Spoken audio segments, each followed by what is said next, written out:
Inuarata no Sahai is still my amiable name, and I'm delighted to come your way this morning and add premium value to your day, add value to what you do as a career person, as a business owner, as an NGO practitioner. I'm always here every Wednesday since the last 16 years to make sure that I help you to achieve your next level of growth. And you know, I've been on this series on driving workplace productivity with emotional intelligence. And you started looking at how to leverage the pillars of emotional intelligence to drive workplace productivity. Remember, emotional intelligence is your ability as a leader to achieve workplace emotional stability with the knowledge of how to manage your emotions and the emotions of your people. And there are 5 pillars of emotional intelligence, which some also call 5 components of emotional intelligence. We have self-awareness, we have self-regulation, we have motivation, we have empathy, we have social skills. And last week, from a case scenario perspective, you know, we looked practically on the self-awareness, component or pillar of emotional intelligence. Today, we are going into self-regulation. That is what we are going into today. No, as human beings, we all have biological impulses that drive our emotions and influence how we feel. Now, we cannot eliminate these biological impulses, but we can control them. And this is where self-regulation comes into the conversation. Self-regulation is your ability to control or redirect disruptive impulses and emotions so as to adapt behaviors for optimal results. You may want to document that, so I will just take that again. Self-regulation is the ability. Remember, self-regulation is a pillar of emotional intelligence. It's the second pillar. The first pillar is self-awareness. The second pillar or component is self-regulation. Self-regulation is the ability to control or redirect disruptive emotions and impulses so as to adapt behaviors for optimal results. Self-regulation is the ability to lead and manage yourself for maximum output. Now, if you cannot lead yourself, then you cannot lead other people. Self-regulation is the ability to lead and manage oneself for better outcomes. Very, very important. Now, self-regulation is the foundation of leadership. And that foundation of leadership is your ability to lead yourself. And many of the negative outcomes you see, many of the disruptions sometimes you see in organization, in the workplace, is because of lack of self-regulation.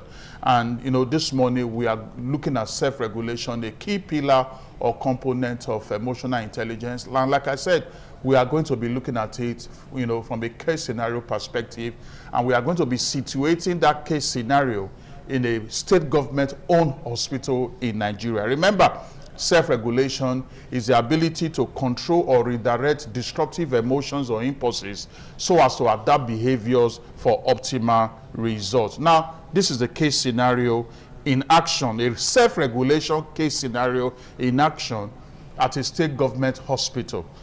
So I will just read the case scenario. We'll look at it together and we see how self-regulation was practically, you know, used to remedy a very serious situation in that particular state government hospital.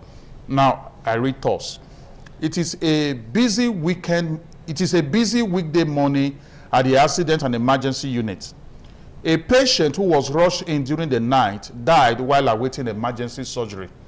By morning, the situation escalated. Family members began shouting and protesting in the hospital premises. A video accusing the hospital of negligence and incompetence started circulating on social media. Nurses and junior doctors felt threatened and stopped engaging with patients. The hospital environment became tense and chaotic. The chief medical director, the CMD, was urgently summoned. Under intense pressure, the CMD felt angry and embarrassed. Now, the natural impulse was to shout at doctors and nurses, publicly blame the theater staff or nursing unit, order security to forcefully disperse the family, issue emotional statement to the media. Now, the dangerous thing is that any of these actions could have worsened the crisis. Now, this is a natural tendency, the natural impulses, that the impulse that would have just happened. But the CMD did not, toe that route. He did not follow that path. He brought in self-regulation into the conversation. Now, remember, self-regulation is your ability to control and redirect, impulsive emotions towards ensuring that optimal result is achieved at the end of the day. Now, this is the self-regulation moment in this case scenario in that particular state government-owned hospital. The CMD paused, took a deep breath, and consciously chose to control his emotional reaction. He calmly told the management team, "This is a painful situation. We must stay calm, understand the facts, and respond professionally." That is self-regulation, in display. Now, look at the result.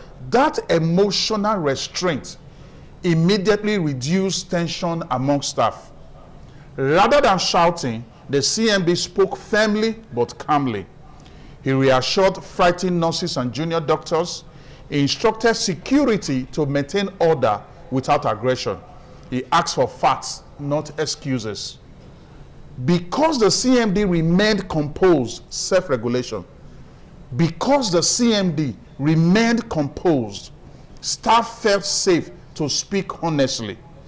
Through calm discussion, the following facts emerged. The theater generator failed briefly during the night. A backup power switch was delayed. There was a shortage of on-call anesthetic staff. The emergency response protocol was not followed promptly. Now, how were these facts, how did they come up? How did we gain this fact? It was because the CMD engaged self-regulation. He remained composed. Self-regulation created space for truth and accountability, not fear. With emotions under control, the CMD took clear actions. Immediate technical review of power and theater systems, emergency deployment of additional anesthetic staff, temporary suspension and retraining of duty officers involved, a compassionate meeting with the patient's family to explain findings, a factual internal report to the Ministry of Health. Look at it. No insults, no threats, just leadership, courtesy of self-regulation. Self-regulation, remember, is the ability to control impulsive emotions towards ensuring that optimal result is achieved at the end of the day. And that is what the CMD, the Chief Medical Director of this particular state government-owned hospital in Nigeria, displayed. Outcome of self-regulation by the CMD. Outcome of self-regulation by the CMD. Tension within the hospital reduced significantly. Staff regained confidence and resumed normal duties. The family calmed down after transparent communication. Hospital emergency protocols were reviewed and strengthened. Public confidence was gradually restored. Now, what is the leadership lesson here? The leadership lesson here is that self-regulation is not emotional suppression, but emotional mastery. Your ability to master your emotion, regulate it, control your impulses.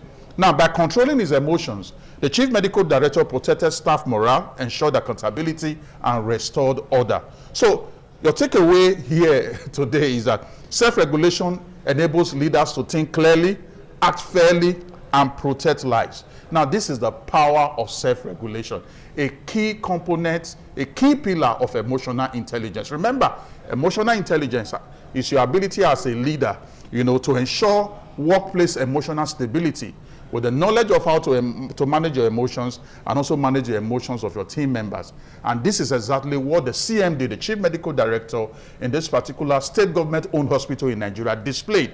And this is what all of us should emulate, especially as leaders and would-be leaders, in order for us to ensure that optimal outcome is achieved at the end of the day. I believe that profound value have been added to you today. You want to ask some questions, make inquiries. That is why my email is right there on the screen, inuagata@gmail.com. Send your questions across, send your inquiries, and then I respond straight to you. I'll be seeing you next week, Wednesday, to continue on this trajectory. And when I return, my name will still be the amiable Inuagata No Sahai. Your day is so blessed. Thank you.